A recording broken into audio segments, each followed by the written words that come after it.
This is the daily Bible read along of the book of Esther for October 25th, 2023.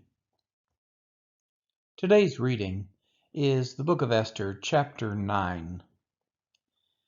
Now in the 12th month, which is the month of Adar, on the 13th day of the same, when the king's command and edict were about to be carried out, on the very day when the enemies of the Jews hoped to gain the mastery over them, the reverse occurred.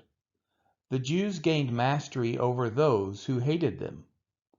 The Jews gathered in their cities throughout all the provinces of King Ahasuerus to lay hands on those who sought their harm. And no one could stand against them, for the fear of them had fallen on all peoples. All the officials of the provinces and the satraps and the governors and the royal agents also helped the Jews, for the fear of Mordecai had fallen on them. For Mordecai was great in the king's house, and his fame spread throughout all the provinces. For the man Mordecai grew more and more powerful.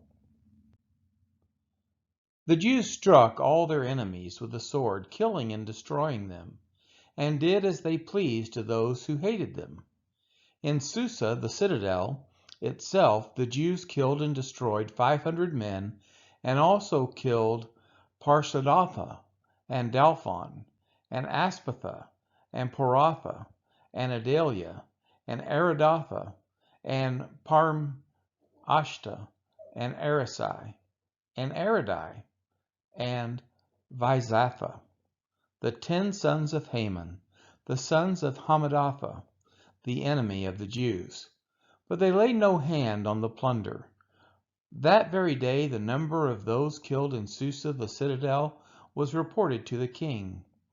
And the king said to Queen Esther, "In Susa the citadel the Jews have killed and destroyed 500 men, and also the 10 sons of Haman.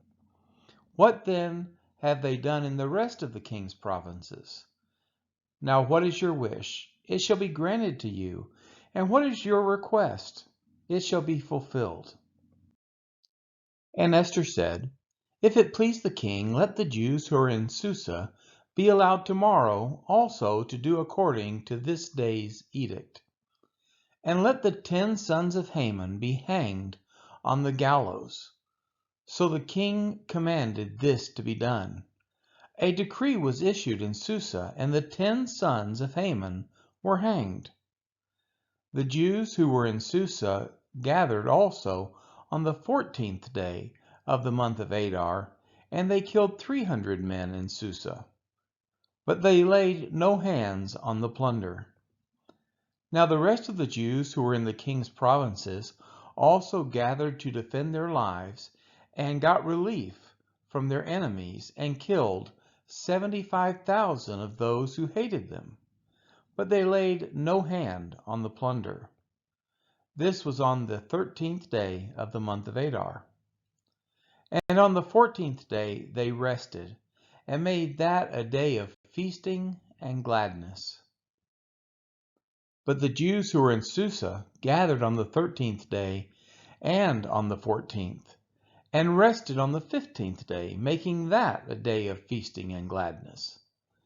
Therefore the Jews of the villages who live in the rural towns hold the 14th day of the month of Adar as a day for gladness and feasting, as a holiday, and as a day on which they send gifts of food to one another.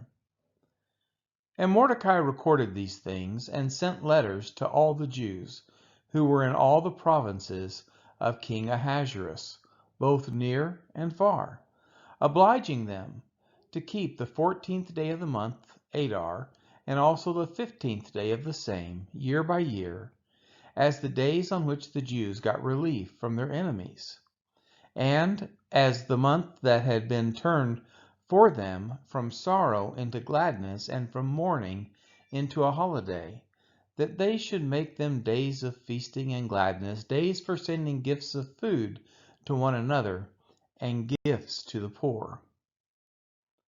So the Jews accepted what they had started to do, and what Mordecai had written to them. For Haman the Agagite, the son of Hammedatha, the enemy of all the Jews, had plotted against the Jews to destroy them, and to cast that is, cast lots, to crush and destroy them. But when it came before the king, he gave orders in writing that his evil plan that he had devised against the Jews should return on his own head, and that he and his sons should be hanged on the gallows. Therefore they call these days Purim, after the term Pur. Therefore, because of all that was written in this letter, and of what they had faced in this matter, and of what had happened to them, the Jews firmly obligated themselves and their offspring, and all who joined them, that without fail they would keep these 2 days according to what was written at the time appointed every year. That these days should be remembered and kept throughout every generation in every clan, province, and city, and that these days of Purim should never fall into disuse among the Jews, nor should the commemoration of these days cease among their descendants.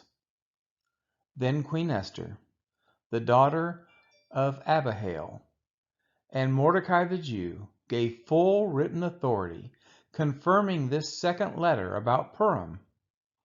Letters were sent to all the Jews, to the 127 provinces of the kingdom of Ahasuerus, in words of peace and truth, that these days of Purim should be observed at their appointed seasons, as Mordecai the Jew and Queen Esther obligated them, and as they had obligated themselves and their offspring with regard to their fasts and their lamenting. The command of Esther confirmed these practices of Purim, and it was recorded in writing. This has been the reading of Esther chapter 9.